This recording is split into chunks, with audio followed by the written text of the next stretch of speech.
hati-hati. Kenapa? Tadi kita lihat contohnya. Yang kedua, sesuatu yang ada kebutuhan itu yang sudah berubah menjadi keinginan, ternyata ini menghasilkan apa yang dinamakan tadi, kebebalan rohani. Kebebalan macam apa? Coba kita lihat dulu di 1 Korintus ya.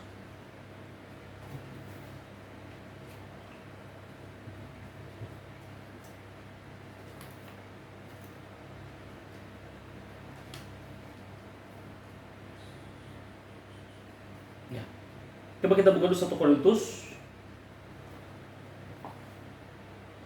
Kita baca ayat yang ke-8 sampai yang ke-12.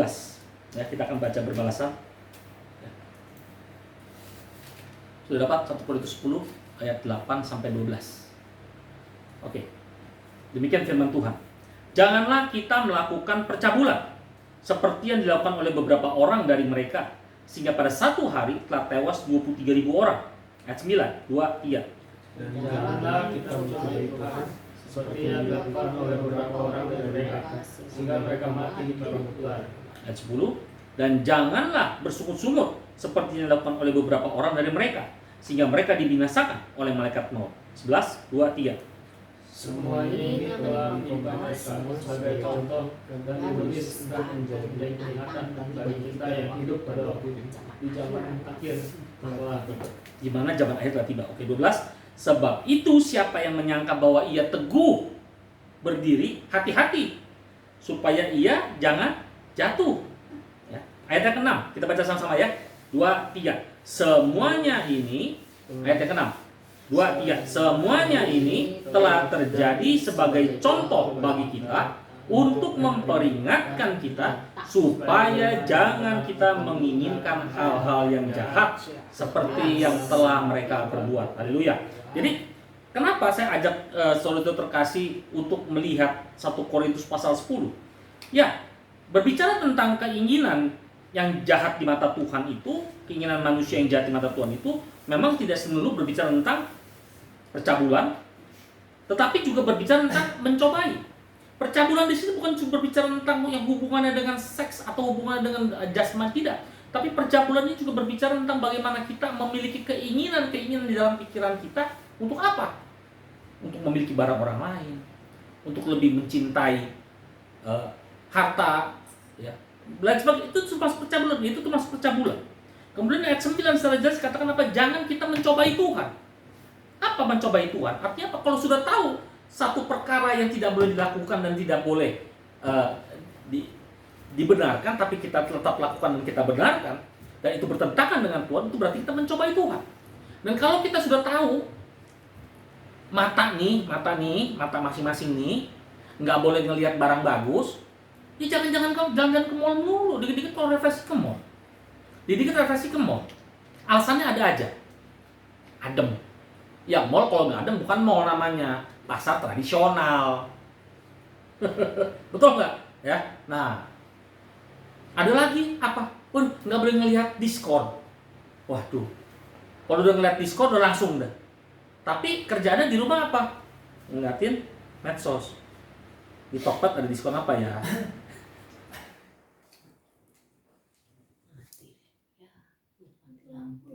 Di haleluya. Ya. Oke. Ada sedikit gangguan ya bagi yang ini, tapi nanti akan kita upload aja ya. Oke. Terus apa lagi yang terjadi? Ya, di dalam masa-masa seperti ini, ya, kata mencobai Tuhan terlalu sering terjadi. Ya. Kata mencobai Tuhan sangat sering terjadi. Ya. Nah, itu sudah kita sudah berikan contohnya. Kemudian katakan lagi ayat 10 apa? Janganlah bersungut-sungut seperti yang dilakukan oleh beberapa orang. Ya. Kenapa? Ini sungut-sungut ini hati-hati loh. Sungut-sungut ini sama juga apa? Berkeluh kesah. Belum melakukan, belum mengerti, udah berkeluh kesah. Tetapi terlebih dari semuanya ini, kita diajar untuk melihat bahwa ini bisa menggerakkan hidup seseorang. Ya,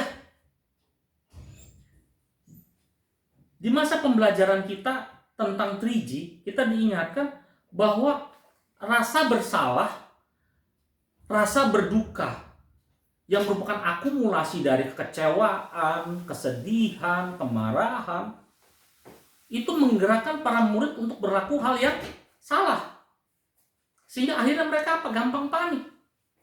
Ya, kita lihat di sana pada waktu Yesus meninggal di Golgota, murid-murid tidak berani pergi kemana-mana.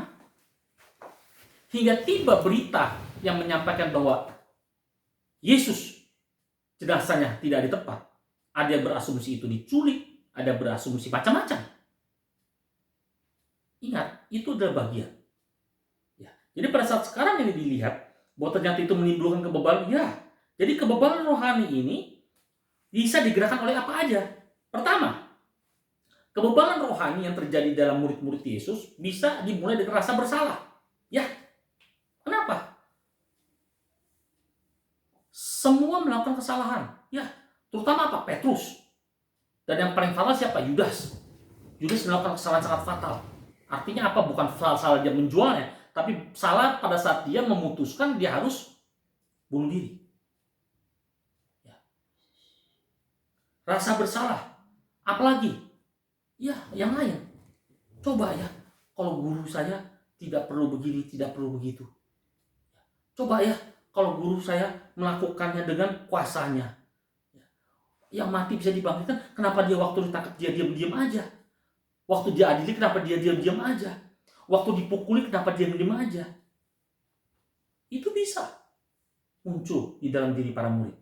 Kemudian yang kedua, rasa benci dan amarah. Ya, bencilah. Mungkin bisa benci sama dirinya sendiri. Kenapa gua nggak mulai? Coba waktu ditangkap Yesus langsung aku ikutin Petrus ya, bukan dipotong kupingnya, tapi apa? Ditusuk atau di apapun. Kemudian apa? Rasa amarah. Kenapa? Karena Yesus yang diharapkan membela dan membebaskan bangsa Israel dari penjajahan tidak melakukannya. Kemudian apa lagi yang ketiga? Rasa takut, khawatir. Saudaraku, rasa takut dan khawatir dalam diri seseorang itu bisa memicu kepada satu hal apa? Yang dinamakan penjara diri. Tanpa disadari karena ketakutan, karena rasa-rasa khawatir itu, akhirnya apa? Mau ke sini salah, mau ke situ salah, akhirnya nggak usah kemana-mana deh. Mungkin ada yang mengalami hal seperti itu.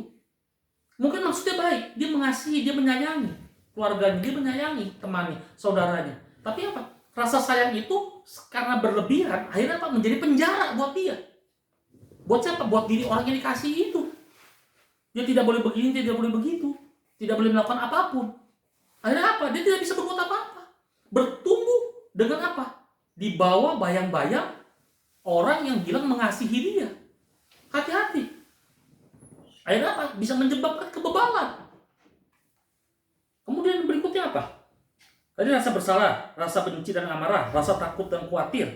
Yang keempat, rasa ingin lebih. Dalam hal ini, rasa ingin lebih ini bukan cuma berbicara tentang materialisme. Tidak. Tapi rasa ingin lebih ini berbicara tentang apa? Ingin di atas orang lain. Kalau ada orang tersenyum, gue harus ketawa.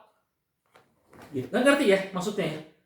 Kalau ada orang yang mendapat motor, aku harus dapat mobil.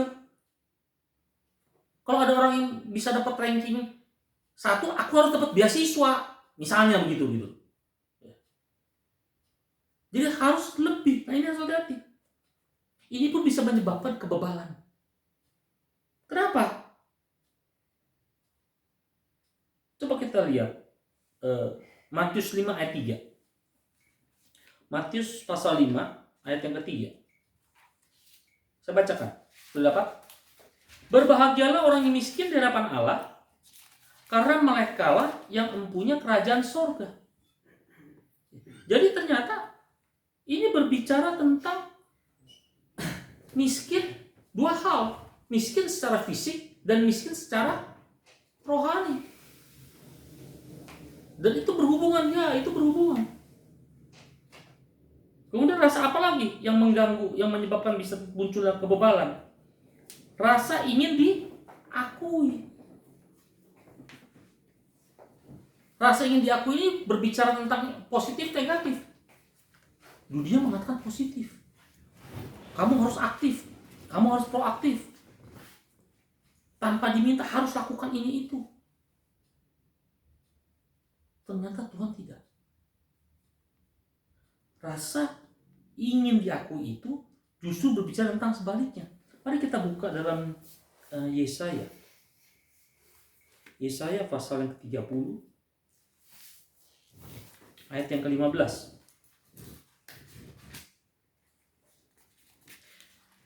Sudah dapat saya bacakan. Sebab beginilah firman Tuhan Allah yang Maha Kudus, yaitu Allah Israel. Dengan bertobat dan tinggal diam, kamu akan diselamatkan. Dalam tinggal tenang dan percaya terletak kekuatanmu, tetapi kamu enggan. Artinya apa? Mereka lebih memilih untuk apa? Untuk diam. Tidak memilih untuk diam, tapi lebih memilih untuk apa? Bekerja. Nah, ini yang sering terjadi. Itu sebabnya tadi di awal diingatkan bahwa keinginan untuk melayani, keinginan untuk berbuat baik sekalipun bisa salah di hadapan Tuhan. Kenapa? Karena hal seperti ini. Ya. Jadi ada 4 perasaan yang bisa menimbulkan kebebalan di dalam rohani kita. Ya. Jadi ini yang Tuhan mau ingatkan. Dan ini yang terjadi oleh para murid. Itu sebabnya kalau kita lihat di dalam Yohanes pasal 20 ayat 21 ya. Pasal 21. Ini maaf ya, ini karena situasi sangat darurat.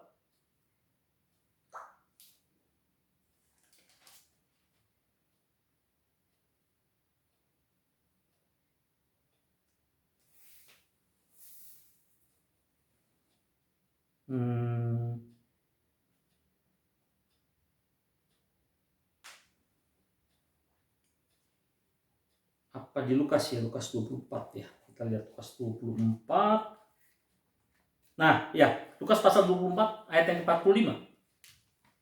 Di situ waktu Yesus menampakkan diri kepada murid-muridnya, kemudian apa? Ia membuka pikiran mereka sehingga mereka mengerti kitab suci. Jadi, bayangkan saudara-saudara terkasih, sekian lama para murid berjalan bersama Yesus, tetapi mereka tidak mengerti tentang kitab suci. Itu sebabnya dalam peristiwa perjalanan ke Emmaus, Yesus menegur 2 orang muridnya dengan perkataan apa? Sangat lamban hatimu. Artinya ini benar-benar sesuatu yang apa ya? Yang terjadi sekarang ini. Bahwa apa? Bahwa banyak orang yang melihat, banyak orang yang mendengar, tetapi mereka tidak mengerti dan tidak mudeng. Akhirnya apa? Akhirnya mereka berjalan dengan cara mereka. Ini yang terjadi. Dan ini yang Tuhan tidak mau. Ya. Jadi, hari ini kita belajar bahwa di dalam masa penantian, pada saat kita izinkan perasaan-perasaan yang tidak benar, ya, perasaan-perasaan yang tidak benar itu menggerakkan hidup, maka itu akan menimbulkan apa yang dinamakan kebebalan di dalam rohani kita. Kita tidak bisa menerima, kita tidak bisa memakai, mengenakan Kristus. Karena apa? Karena satu, ini berbicara tentang kembali kepada hati. Pada saat hati yang tidak menerima, maka keinginan yang ada di dalam jiwa itu akan berkuasa. Dan terakhir, mari kita buka sama-sama di dalam 2 Tesalonika 2 ayat 15.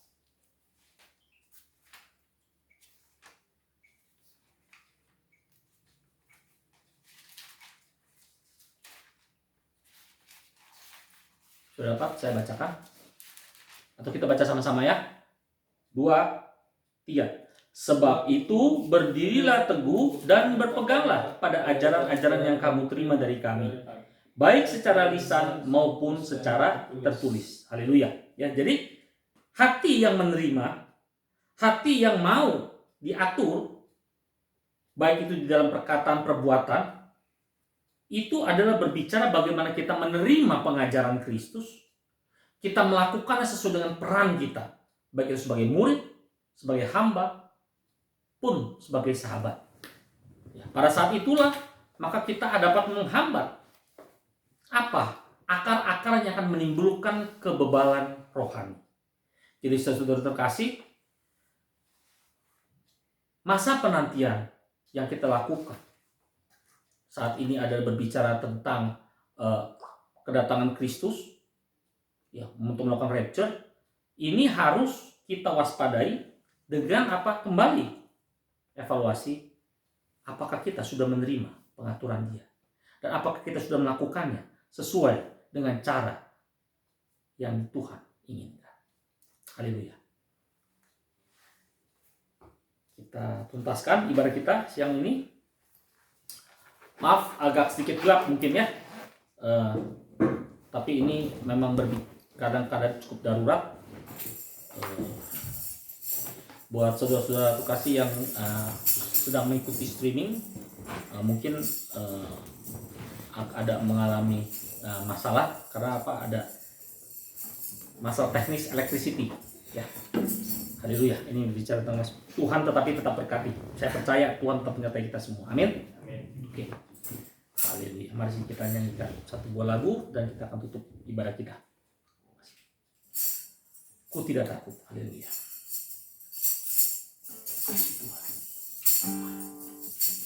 Ku tidak takut, sebab Kau di dalamku. Ku tidak bimbang, sebab Engkau Allahku. Amin. Engkau menyembuhkanku, bahkan menolongku.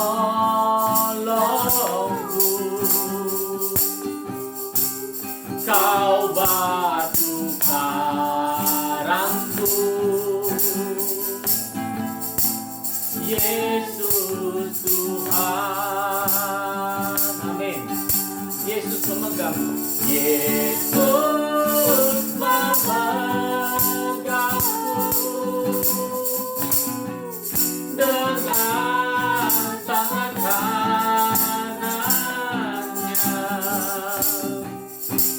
Yesus memberiku kemenangan. Yesus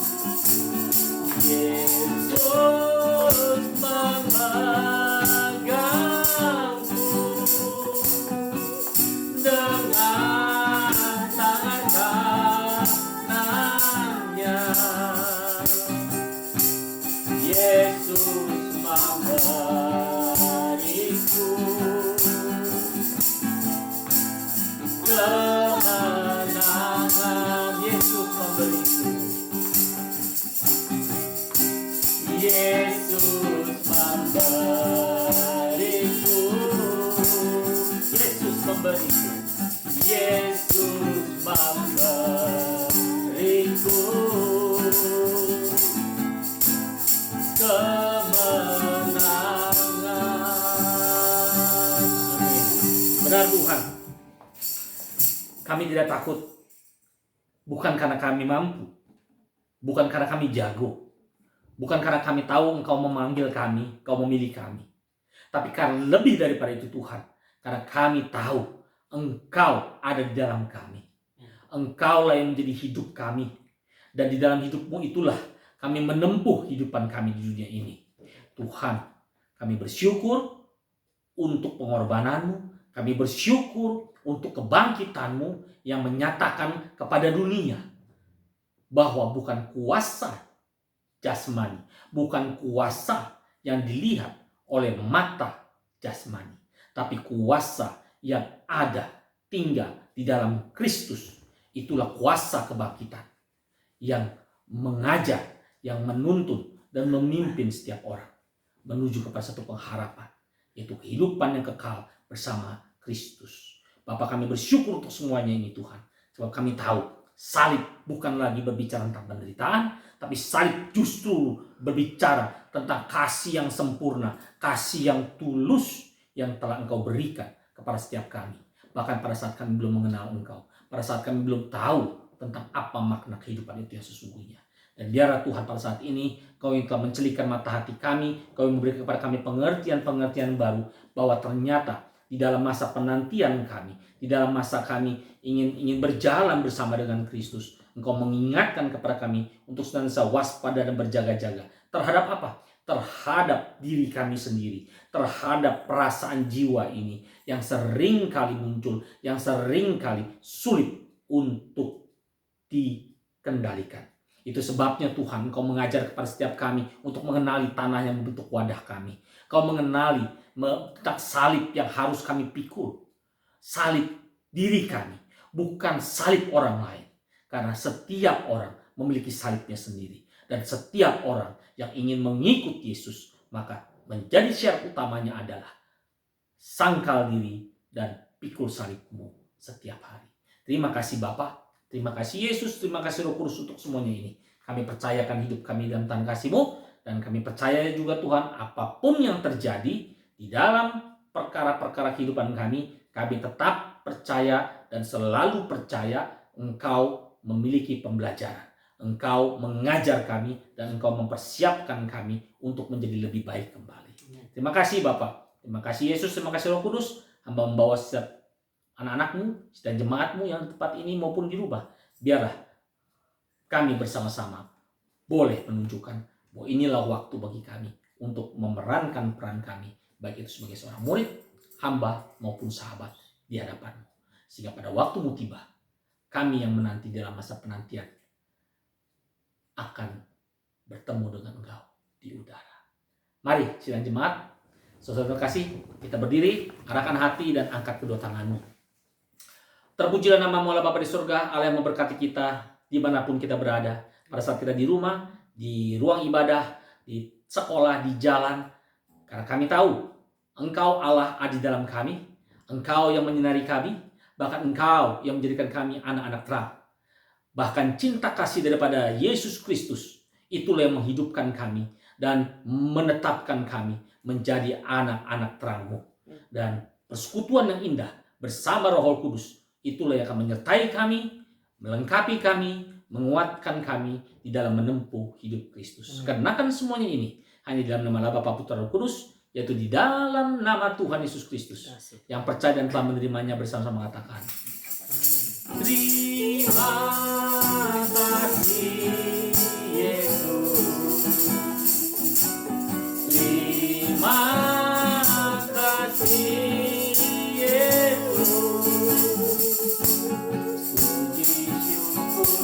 hanya bagi-Mu, ya Allahku, ya Tuhanku. Terima kasih Yesus, terima kasih Yesus. Puji syukur hanya bagi-Mu,